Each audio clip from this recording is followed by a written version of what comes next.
திராவிட இயக்க அரசியல் நங்கூரமாக பாய்ச்சப்பட்டுள்ள தமிழ்நாட்டில் எப்படியாவது ஆழ காலூன்றிவிட வேண்டும் என்று எண்ணி காய் நகர்த்தி வரும் பாஜக நடந்து முடிந்துள்ள மக்களவைத் தேர்தலில் பல்வேறு உத்திகளை மேற்கொண்டு அதில் தோல்வி கண்டுள்ளது. தங்களது திட்டங்கள் அனைத்தும் பலனளிக்கவில்லை என்பதால் அந்த கட்சியின் மூத்த நிர்வாகிகள் சோகமடைந்துள்ளனர். தமிழ்நாட்டில் பாஜகவோடு கூட்டணியை தொடர்ந்தால் படுதோல்வி அடையக்கூடும் என்று எண்ணிய அதிமுக தேர்தலுக்கு சில மாதங்களுக்கு முன்பே கூட்டணியை முறித்துக் கொண்டது. ஆனால் பாஜகவை கொள்கை ரீதியாக எதிர்க்காமல் பெயரளவுக்கு எதிர்த்ததால் அந்த கட்சியால் தமிழ்நாட்டு மக்களின் நம்பிக்கையை அறுவடை செய்ய இயலவில்லை. மறுபுறத்தில் எப்படியாவது தமிழ்நாட்டில் காலூன்றிவிட வேண்டும் என்று எண்ணிய பாஜக தலைமை பல்வேறு யுக்திகளை மேற்கொண்டது.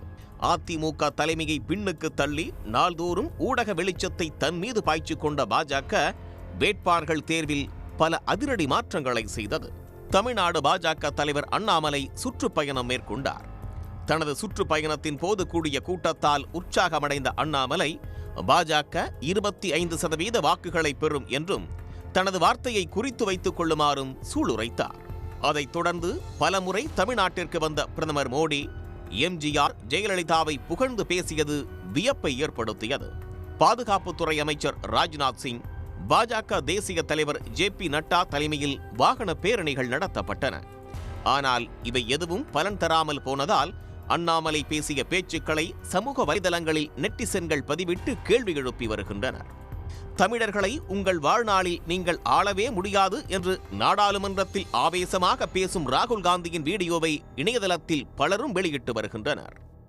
You will never ever in your entire life rule over the people of Tamil Nadu. It cannot be done. You will never ever in your life rule over these other people. Please listen to what I'm saying. இதற்கிடையே தேர்தலை சந்திக்க தங்கள் கட்சியில் முகமதிப்பு கொண்ட வேட்பாளர்கள் குறைவு என்பதால் ஏற்கனவே மக்களால் நன்கு அறியப்பட்டவர்களை களமிறக்க பாஜக தலைமை முடிவெடுத்தது. அதன்படி தெலங்கானா ஆளுநராக இருந்த தமிழிசை சவுந்தரராஜனை ராஜினாமா செய்ய வைத்து தென் சென்னை தொகுதியில் களமிறக்கியது பாஜக. மாநிலங்களவை எம்பியாகி ஒன்றிய இணையமைச்சரான எல். முருகன் தமிழ்நாட்டிற்கு வரவழைக்கப்பட்டு நீலகிரி தொகுதியில் வேட்பாளராக நிறுத்தப்பட்டார். பாஜக எம்எல்ஏவான நயினார் நாகேந்திரன் நெல்லை மக்களவை தொகுதியில் வேட்பாளராக நிறுத்தப்பட்டார். கன்னியாகுமரி தொகுதியில் வழக்கம் போல் பொன் ராதாகிருஷ்ணன் களமிறக்கப்பட்டார்.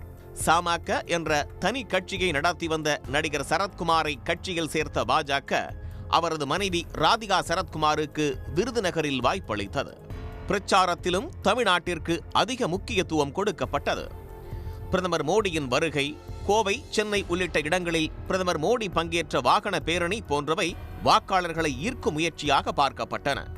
ஆனால் இவை எதுவும் பாஜகவுக்கு பலன் தராமல் அனைத்து தொகுதிகளிலும் தோல்வியை கண்டுள்ளது.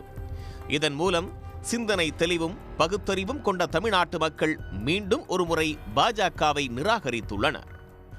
உடனுக்குடன் செய்திகளை தெரிந்து கொள்ள சன் நியூஸ் பெல் ஐகானை கிளிக் பண்ணுங்க.